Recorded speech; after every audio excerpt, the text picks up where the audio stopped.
నా దేశం దేశభక్తుల దేశం. మీరు గమనిస్తే భారత్ ఓ ప్రాచీన దేశం. అది ఎంత 500 సంవత్సరాలు అంతకుముందు అమెరికా లేదు. కొలంబస్ తెలిపాడు. ప్రపంచానికి 2000 సంవత్సరం ముందు ఇజ్రాయెల్ లేదు. జీసస్ తెలిపాడు. ప్రపంచానికి 5000 సంవత్సరం ముందు అంతకుముందు చైనా లేదు. బోధి ధర్ముడు తెలిపాడు ప్రపంచానికి. మరి భారతదేశం వయసు ఎంత? ప్రపంచంలో ప్రపంచ చరిత్రకారుల పరిశోధకుల కొలమానాలకు అందనంత వయసు నా దేశం వయసు.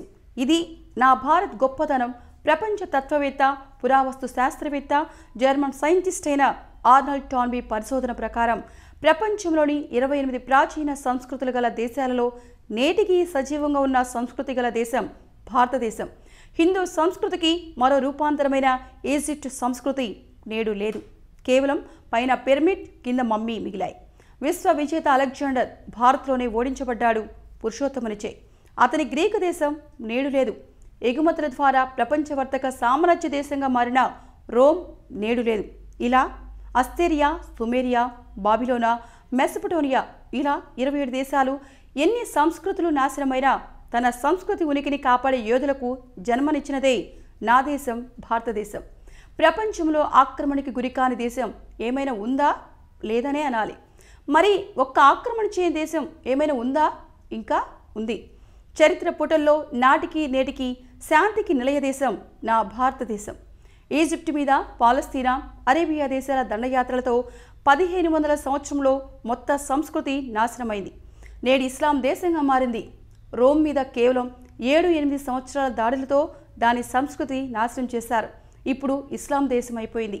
మరి మన సంస్కృతిపై జరిగిన దాడులన్నీ సెకులు, తుష్కరులు, మొఘలులు, సుల్తానులు, నవాబులు, షేక్లు, పఠాన్లు, పోర్చుగీస్ వారు, ఫ్రెంచ్ వారు, డచ్ వారు, బ్రిటిష్ వారు ఇలా ఒకరి తర్వాత ఒకరు దాడులు చేశారు. కానీ ఏంటి లాభం? ప్రపంచానికి మన సంస్కృతి గొప్పతనం తెలియచేయటం. ఇంకా ఇన్ని దండయాత్రల తర్వాత కూడా నేటికి నిరంతరాయంగా ప్రపంచ ప్రాచీన సంస్కృతికి నిలయమే హైందవ దేశం నా భారతదేశం. మరి దేశభక్తుల విషయం 1857 మే 10 సిపాయిల తిరుగుబాటు మొదలుకొని 1947 ఆగస్టు 15 వరకు 90 సంవత్సరాల వ్యవధిలో నా దేశంలో ఇతర దేశస్థుల చేత ఉరితీయబడి బలిదానం ఇచ్చిన వారు ఎందరో తెలుసా? 3,50,000కు పైగా కేవలం ఉరితీయబడిన వారు మాత్రమే. మరి ఇది మన లైబ్రరీలో ఉంటుందా? ఉండదు. ఎక్కడుంటుంది అంటే ఆక్స్ఫోర్డ్ లైబ్రరీలో ఉంటుంది. ఎందుకంటే దెబ్బలు తిన్నా కూడా మళ్ళీ భారత్ మీద దాడి చేయకూడదని గుర్తు పెట్టుకోవడానికి. ఇది నా దేశంలో పుట్టిన సగటు భారతీయుని దేశభక్తి. ఈ కనీస జ్ఞానం లేని మూర్ఖులే నా ధర్మాన్ని, నా దేశాన్ని విమర్శిస్తారు. జై భారత్ మాత, జై హిందుస్థాన్. సో ఈ వీడియో కనుక మీకు నచ్చినట్లయితే లైక్ చేయండి, షేర్ చేయండి, కామెంట్ చేయండి అండ్ సబ్స్క్రైబ్ చేయండి. Thanks for watching MSR TV.